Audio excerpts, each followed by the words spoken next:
নিজের সন্তানদেরকে হত্যা করবে না।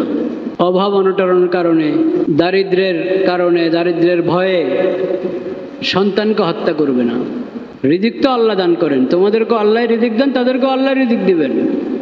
কাজেই অভাবের কারণে, দারিদ্র্যের কারণে বা দারিদ্র্যের ভয়ে সন্তানকে হত্যা করবে না।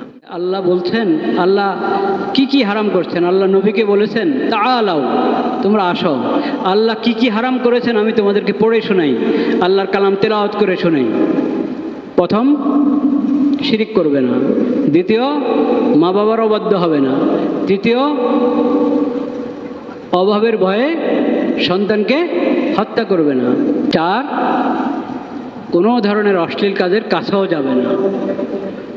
5, আল্লাহ মানুষকে তার জানের নিরাপত্তা দান করেছেন, তুমি এটা ক্ষুণ্ণ করবে না, আল্লাহর নিরাপত্তাকে ক্ষুণ্ণ করবে না। হ্যাঁ, সে যদি নিজের নিরাপত্তা নষ্ট করে দেয়, অবৈধ কাজ করে, সেখানে আল্লাহর যে বিধান সেই বিধান প্রয়োগ হবে, সেটা আইনানুগভাবে প্রয়োগ হবে। যাদের হাতে আইন তারা সেটা প্রয়োগ করবে, তাদের উপরে ওই আইন প্রয়োগ করা ফরজ।